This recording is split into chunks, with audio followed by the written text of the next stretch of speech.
हाय दोस्तों, मैं आपका मैकेनिकल प्रधान आपके मैकेनिकल चैनल पर हार्दिक स्वागत करता हूं। और आज का जो वीडियो का टॉपिक होने वाला है काफ़ी एक्साइटिंग, काफ़ी प्रॉब्लम सॉल्विंग यह वीडियो होने वाली है। इसमें इस वीडियो का टॉपिक है एम्प्लॉयमेंट से रिलेटेड। हमारे मैकेनिकल ब्रांच के बंदे जो हैं काफ़ी कन्फ्यूजन में होते हैं आफ्टर बीटेक या डिप्लोमा के बाद वो कन्फ्यूजन में होते हैं कि हम बीटेक करने के बाद हम किस लाइन में जाएं। हम आखिर कभी उनको दिमाग में आता है कि क्वालिटी लाइन में जाना चाहिए, प्रोडक्शन लाइन में जाना चाहिए, मेंटेनेंस लाइन में जाना चाहिए। वो आखिरकार डिसाइड नहीं कर पाते कि हम कहाँ जाएं। उसके बाद अगर हम जॉब सर्च करने निकलते हैं तो मैक्सिमम उनको आईटी सेक्टर की जॉब मिलती है या फिर मार्केटिंग से रिलेटेड जॉब मिलती है, जो कि उनका इंटरेस्ट ना के बराबर होता है उनको। लेकिन मैं आपको बताऊंगा इसका सोल्यूशन।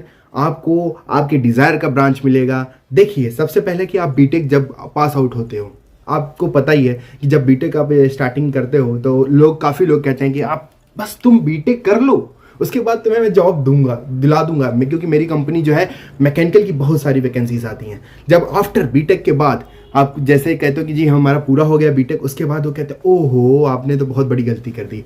गलती इसलिए कर दी क्योंकि हमारे यहाँ जो है अब मैकेनिकल का ज़्यादा बूम नहीं रह गया। अब जो है आईटी सेक्टर की जॉब मिल रही है या अदर कोई आप मार्केटिंग में जॉब करना चाहते हो तो बताओ। बंदा आखिर फ्रस्ट्रेट हो जाता है, फिर वो अपने सर्च करने लगता है।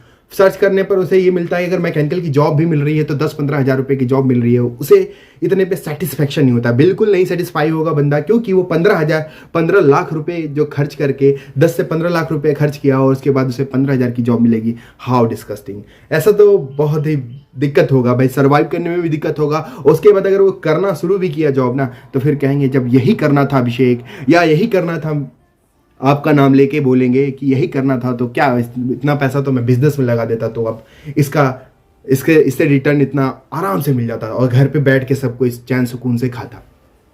लेकिन आपको इससे फ्रस्ट्रेट नहीं होना, क्योंकि आपने बहुत बड़ा आपने डिसीजन लिया कि बीटेक किया। बीटेक करने के बाद भी मैकेनिकल ब्रांच से लिया है तो डेफिनेटली आपको थोड़ा सा स्ट्रगल तो करना पड़ेगा। बट ये स्ट्रगल केवल 2 साल 3 साल या 4 साल का होगा, इससे ज़्यादा का स्ट्रगल नहीं होगा आपका। पहले स्टार्टिंग में देखिए, अगर हम ही अपनी कंपनी खोलें, आप थोड़ा सा सपोज करो कि अगर मैं ही कंपनी खोलता हूं तो मैं क्या सोचूंगा। मैं अगर किसी बंदे को हायर करूंगा तो किस बेसिस पे करूंगा उसे? बिल्कुल उस बेसिस पे करूंगा कि उस बंदे को उस बिजनेस से रिलेटेड जानकारी हो, कि हमारा बिजनेस ज़्यादा से ज़्यादा ग्रो हो। देखिए, मैं अपनी कंपनी में जॉब करता हूँ। मैं अपनी कंपनी में सीवी सेलेक्ट किया, काफ़ी एनपीडी के वैकेंसीज थे, एनपीडी डिपार्टमेंट के हम सीवी को सेलेक्ट कर रहे थे। तो मेरा फोकस यही था कि बंदा जो है मेरा कंपनी जो है फास्टनर्स सेक्टर से है, तो मैं फास्टनर्स को प्रीफर किया।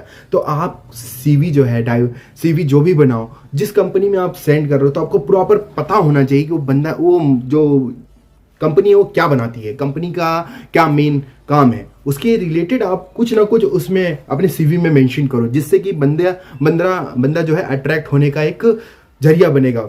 जो एचआर होगा वो अट्रैक्ट होकर उस पर हाईलाइट करेगा। तो मैं ये कहूँगा कि देखिए, आप निकलने मैकेनिकल के बाद देखिए आपके पास बहुत सारे रास्ते खुल जाते हैं। मैं डेफिनेटली बोल रहा हूँ कि डेफिनेटली रास्ता खुल जाता है आपके पास।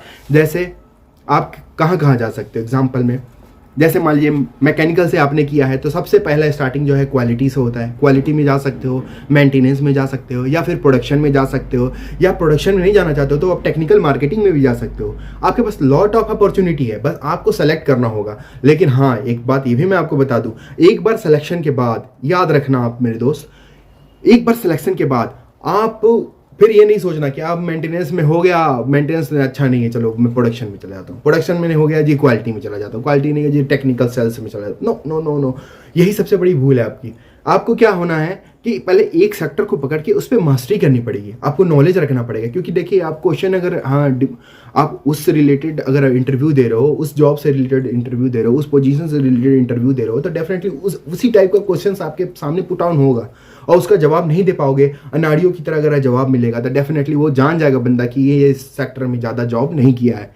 तो मैं यही कहूँगा, जब स्टार्टिंग में आपको जॉब में आप जाना है तो आप पहले सेलेक्ट कर लो कि हमें क्वालिटी में जाना है, प्रोडक्शन में जाना है, मेंटेनेंस में जाना है, या डिज़ाइन सेक्टर में जाना है। अब इस सिलेक्शन के बाद, सिलेक्शन कैसे है देखिए, बीटेक के बाद देखिए डिप्लोमा करेंगे तो डिप्लोमा में ऑटोमेटिक स्पेसिफाइड हो जाता है ब्रांच, जैसे कि वो प्रोडक्शन से कर रहा है या ऑटोमोबाइल से कर रहा है या कैड से या मेंटेनेंस से। लेकिन जो बीटेक जो होता है वो पूरा ओवरऑल ब्रांच से होता है, तो बीटेक वालों को कुछ ज़्यादा और कन्फ्यूजन होता है, तो वो सेलेक्ट नहीं कर पाते हैं तो हमेशा कन्फ्यूजन में रहते हैं। और रिश्तेदार तो जानते ही हो, रिश्तेदार तो आप कभी भी ऐसा है, अगर बंदा ऐसा मिला, अरे बीटेक वाले तो बहुत घूम रहे हैं, ऐसे वर्ड्स आपको सुनने को मिलेंगे। और उसके बाद उनको बीटेक का बी भी ना पता हो, लेकिन उनको ये पता है कि हाँ बीटेक वाले बहुत घूम रहे हैं, ऑर्डिनरी बहुत घूम रहे हैं, उनको जॉब नहीं मिल रही है। लेकिन ऐसा नहीं है। अगर बंदा सर्च करने वाला हो, नॉलेज रखने वाला बंदा हो, अगर उसके अंदर पाने के लिए चाह हो, अगर जॉब पाने की चाह, सच्ची चाह हो, तो डेफिनेटली उसे मिल जाएगा। मिलने के बाद क्या करते हैं मैं बता दूं, अगर किसी पर्टिकुलर सेक्टर से तो सेलेक्ट कर लिया और उसे जॉब, उससे रिलेटेड आप इंटरव्यू देते जाओ naukri.com पे। किसी फ्रेंड से सर्कल से आप रिलेटेड कोई बंदा हो तो इंटरव्यू कंडक्ट कराए। उसके बाद अगर ऐसी जॉब मिलती है, अगर मान लीजिए मैं कह रहा हूँ आपको 15,000 की जॉब मिली, 15,000 जॉब सेलेक्ट करोगे जी? मैं बिल्कुल कहूँगा। आप अगर फैमिलियर नहीं होगे जिस इंडस्ट्री से, क्योंकि यू नो वेरी वेल कि बीटेक का कोर्स जो भी होता है, आप 48 से 50 सब्जेक्ट पढ़ते हो। पूरे 4 साल में 48 से 50 सब्जेक्ट पढ़ाया जाता है, 48 to 50 सब्जेक्ट। तो उसमें कॉमन नॉलेज होता है, एक पर्टिकुलर सेक्टर से रिलेटेड नहीं होता। आपको इंडस्ट्री के बारे में ज़्यादा फैमिलियर नहीं होंगे, इसलिए हम कहूँगा 15 या 20,000 की जॉब कहीं भी मिले आप जरूर ज्वाइन करो, उससे आपको फैमिलियर हो जाओगे। फैमिलियर होने के बाद आप डेफिनेटली आप अपने जब फैमिलियर हो जाओगे तब आप सेलेक्ट कर सकते हो। मैं तो बल्कि कहूँगा कि 6 महीने साल भर आप देखो कि हाँ हम किस प्रोफाइल के लिए मैं कंफर्ट फील कर रहा हूँ, मेरे को नॉलेज लेने में दिक्कत नहीं हो रही है। फिर वो सेलेक्ट करने के बाद उसी सेक्टर में आप आगे बढ़ो, मैं डेफिनेटली आगे बढ़ोगे। और हाँ, पहली जॉब मिले मैकेनिकल से रिलेटेड, अपने ब्रांच से रिलेटेड, डेफिनेटली आपको करना चाहिए मेरे दोस्तों। Thank you so much. ऐसी टेक्निकल वीडियो पाने के लिए मैकेनिकल प्रधान को लाइक एंड सब्सक्राइब करना ना भूलें। और अगर आपको ये वीडियो अच्छी लगी हो तो डेफिनेटली आप कमेंट सेक्शन में कमेंट करके बताएं कि और कौन सी नॉलेज आपको इंडस्ट्रियल बेस पे चाहिए, मैं उसे लेके आऊँगा। मेरी कोशिश है कि फास्टनर रिलेटेड को मैं ज़्यादा से ज़्यादा कवर करूँ, इंडस्ट्रियल नॉलेज के बारे में ज़्यादा कवर करूँ कि आप मेरे साथ, मैं आगे बढ़ूँ तो मैं अपने दोस्तों को भी आगे बढ़ाऊँ। Thank you so much, love you all.